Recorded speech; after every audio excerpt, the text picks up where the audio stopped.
Very good morning to you if you're just joining us. Well, transformation in the banking industry is in the spotlight following the news of Absa Group CEO Daniel Mminele stepping down from his role. Mminele had just been in the position for about 16 months. The bank cited a lack of shared vision on the organization's transformation culture for his exit. I'm joined now by the president of the Association of Black Securities and Investment Professionals, Polo Radebe, who talks to us from Johannesburg. Ms. Radebe, thank you very much for your time. So, in your article that was published on the Business Day yesterday, you say that a lack of succession planning and executive support is your diagnosis of what is the problem with Absa. Who should take responsibility? Good morning, Xoli. The board, of course. The board has got a fiduciary responsibility to take care of the affairs of the bank. They have to make sure that the bank is properly resourced. There's a clear strategy. You've got the capability to execute it. And you deliver results. That's the role of the board. So if we see this level of lack of planning, lack of clear pipeline development, the buck stops with the board. And what does taking responsibility mean in practical terms? Well, it means that they have a duty or they have a job to do, and if you are employed to do a job and you're not doing it, in normal circumstances you are let go, or you let yourself go if you realize that you are not delivering on what you are required to deliver on. Are you suggesting that Wendy Lucas Bull should bite the bullet? I'm recommending that she should do the right thing under the circumstances, whatever the right thing is. I don't know what a KPI document says, but I imagine that stability at an executive management level would be one of the key KPIs. Okay. So she suggests, and she's been quoted widely since the announcement yesterday of Mminele's departure, she's quoted as saying they feared losing talent, quote unquote. Do you go along with that, and what should we make of that statement? Well, it sounds like a case of the tail wagging the dog. I was quite surprised to hear that the board said, well, the executives are saying this, and because the executives are saying this, we will then let the CEO go. Mm-hmm. I would have expected the board to firstly be very supportive of the CEO, and to the extent that the executive does not work with the CEO, or even I could go as far as saying that is doing everything in their power to sabotage whatever it is the CEO is doing.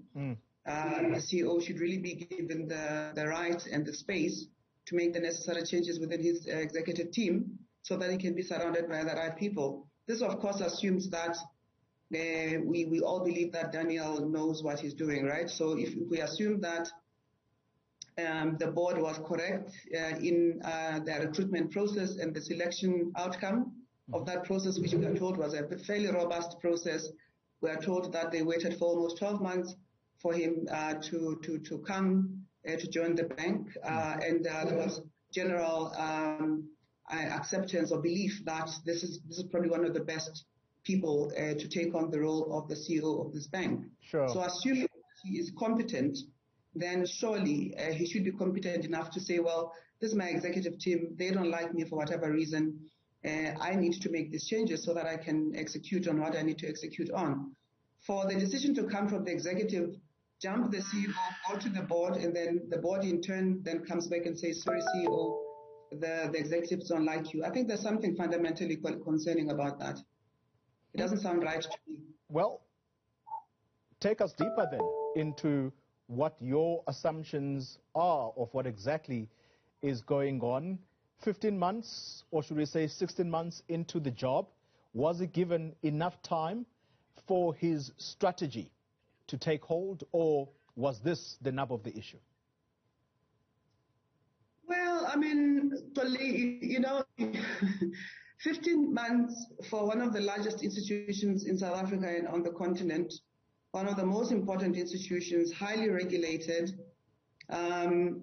bringing somebody, parachuting somebody in from outside of the bank, of course, coming from a regulation perspective, so he understands the regulatory environment of banking, but not necessarily having run a bank himself. Realistically speaking, we should have expected, firstly, that he would take time to understand the various moving parts of a bank, because banks do have very many moving parts. Secondly, to have sufficient time to review the strategy that he found when he came in. Also, of course, bearing in mind that shortly after he started, we were hit by the COVID virus, which also meant that every institution had to relook at their strategy differently and see what adjustments needed to be made very quickly, but also in his particular instance, not only changing the immediate situation or the immediate strategy that needed to be implemented within the context of COVID, but importantly, as the new CEO, I would imagine that he would have needed time to reflect on the strategy he found, not necessarily throw it out, but study it and understand its relevance for the future of the bank as he sees the future of the bank and make the necessary adjustments. Yeah. Now, can you do all of that successfully in 15 months and implement it? I don't think it is possible for anybody, no matter how much of a superhuman being you can be, to have been able to do that in 15 months. In your article yesterday, you reminded of the 2017 incident. This is when a group of black professionals, these are your words, a group of black professionals staged a walkout after an announcement was made that Xoli Radebe, at the time, who was expected to get the position of CEO in one of Absa's divisions, it was announced that he didn't make it, and if actually he was leaving. Why is it important for us to reflect on that incident at a time like this? It just really shows that there is a storyline and it's consistent, that for whatever reason, there doesn't seem to be either support for transformation where it matters. So if you were to look at their scorecards, of course, you will see very good scorings of representation of black people.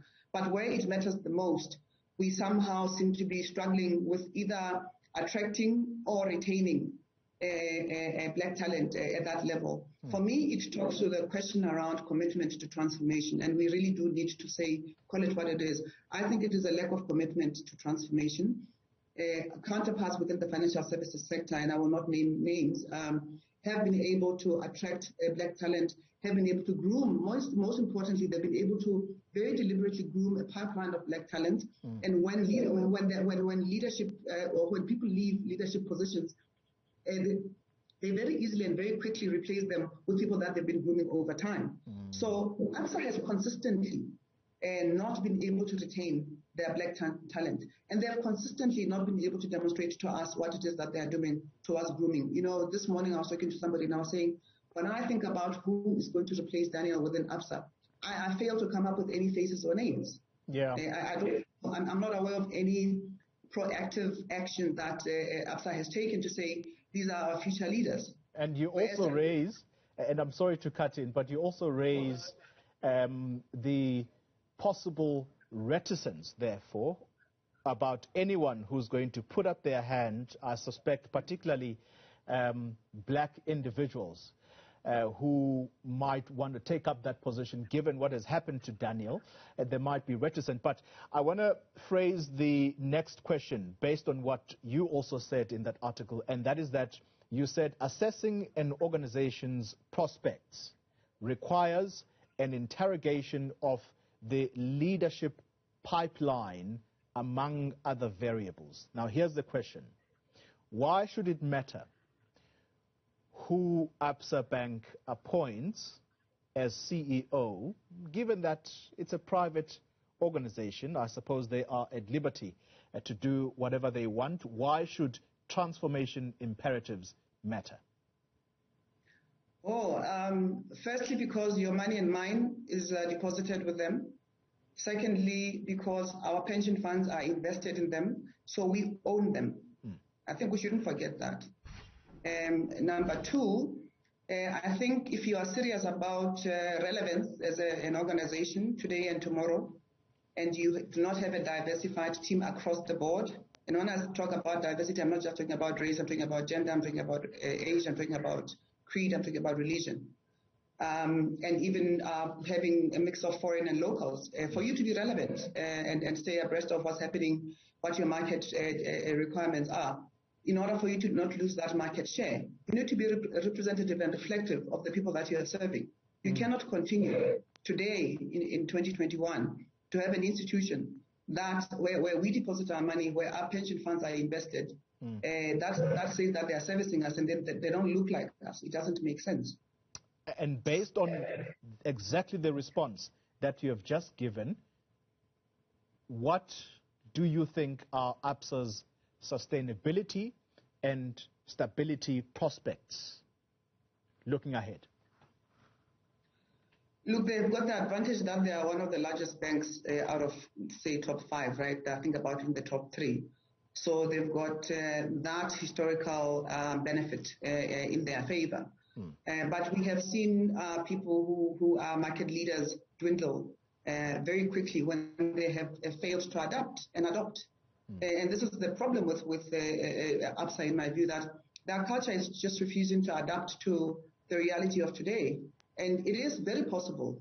People often make the example of Kodak. Kodak used to be a market leader, in fact, dominating the market, and today they are nowhere to be seen. So Absa should be very careful not to be complacent just because they are a market leader and they're big. Very quickly, people who are nimble, people who are adapting to the reality of today might very soon take them over for various reasons. Polo Radebe, thank you very much for your inputs and indeed your insights on this Absa issue. She is president of the organization ABSA.